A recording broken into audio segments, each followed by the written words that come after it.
Hello guys. So, based on the chemical properties, the interior of the Earth is divided into three main layers. That is the crust, the mantle, and the core.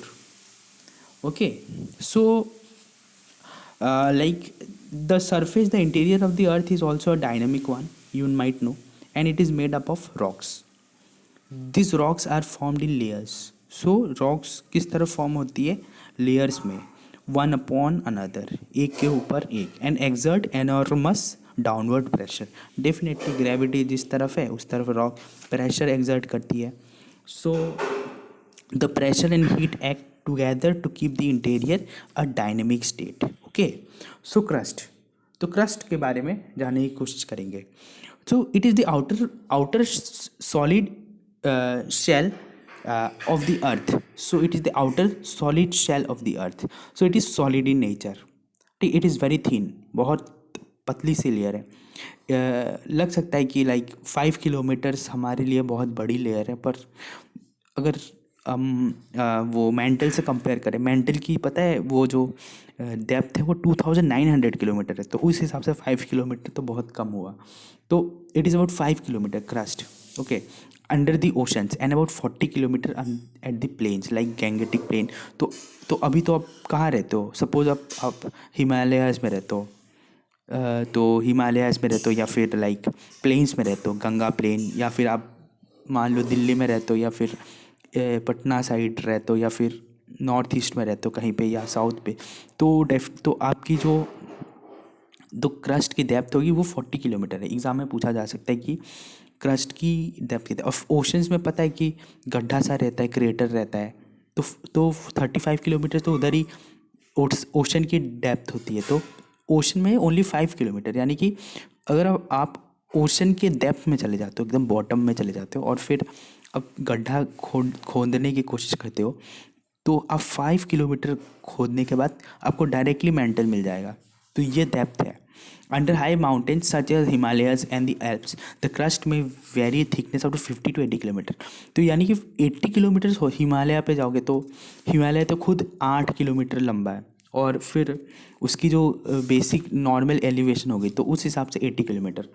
ठीक है. तो the crust can be broadly divided into continental land mass and ocean floor. तो एक तो crust continent land mass और दूसरा ocean floor. The main mineral constituents of the continental land mass are silica and alumina together called sial. Silica and एल्यूमिनम.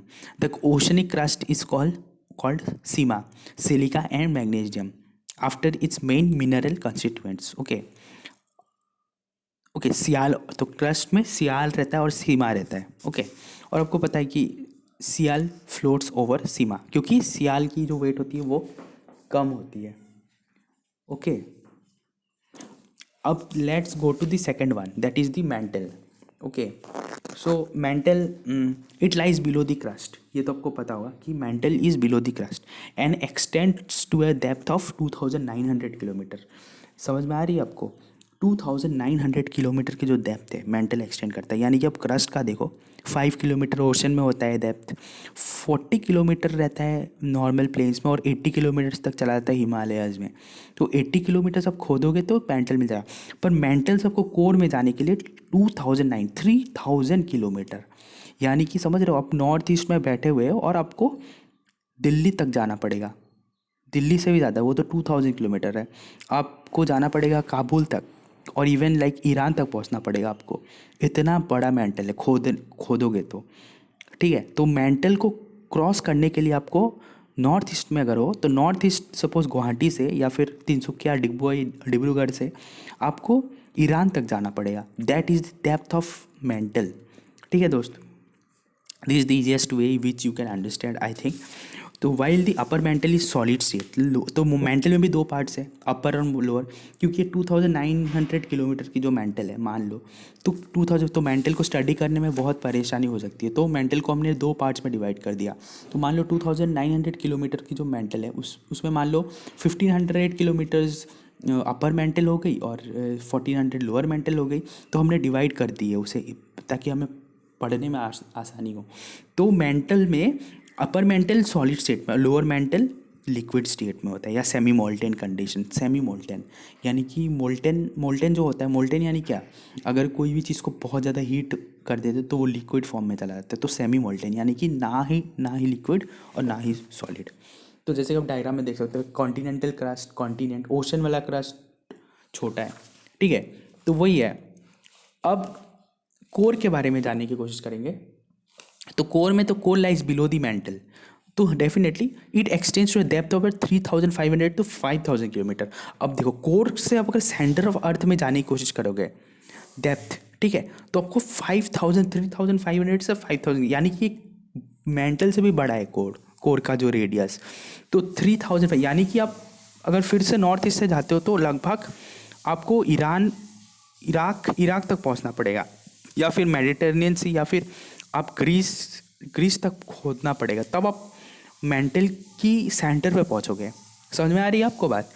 तो the core is divided into two sections, outer core and inner core. वैसे ही क्योंकि mental भी बहुत बड़ा है, core भी बहुत बड़ा है, तो मेंटल कोर को भी हमने दो पार्ट्स में डिवाइड कर दिया है। The outer core is called liquid state motion, okay. तो आउटर वाला लिक्विड रहता है, ठीक है, क्योंकि वो इनर, अब देखो इनर मेंटल भी लिक्विड था, तो इनर मेंटल का ही तो कंटिन्यूटी कोर है ना, वैसे तो कोई ये नहीं है। और दूसरी बात वो है कि each of this layers is separated from the other by boundary zones. यानी क्रस्ट हो गया, क्रस्ट में हम crust, inner crust, mantle, inner mantle, outer mantle, और core, outer core, inner core, इस तरह से। तो each of the layers is separated from the other by a wide boundary zone which has the characteristics of both upper and lower parts, okay। तो boundary that separates the crust from the mantle, यानी कि crust से अगर mental तक आप पहुंचते हो तो एक बाउंड्री मिलेगा। मान लो इंडिया और के से अब जब पाकिस्तान क्रॉस करते हो तो एक लाइन मिलता है, उसे क्या कहा जाता है? कोई बता सकता है कमेंट्स सेक्शन में? चलो मैं ही बता देता हूँ, तो वो है रेडक्लिफ लाइन, ओके। तो डेफिनेटली उसी तरह क्रस्ट और मेंटल के बीच में जो डिसकंटिन्यूटी है, या फिर एक डिसकंटिन्यूटी टाइप की है, डिसकंटिन्यूटी यानी कि रेगुलरिटी नहीं है, मतलब कहीं आपको स्ट्रेट लाइन दिख जाएगी, कहीं गड्ढा में दिख जाएगा, तो that is called Mohorovicic discontinuity, okay. जैसे इंडिया पाकिस्तान के बीच में जो लाइन रेडक्लिफ होता है, फिर इंडिया अफगानिस्तान या पाकिस्तान के बीच डुरैंड लाइन रहता है, या फिर नॉर्थ कोरिया साउथ कोरिया के बीच 38 पैरेलल रहता है, उसी तरह से। तो it was discovered by scientist name Andrija Mohorovicic, तो उसी से नाम पड़ गया, ओके। तो वही तो आउटर क्रस्ट में ही तो एस्थेनोस्फीयर रहता है, तो वही सारी चीज़। So that's all for today friends, आपने मुझे इतना वक्त दिया, थैंक यू वेरी मच।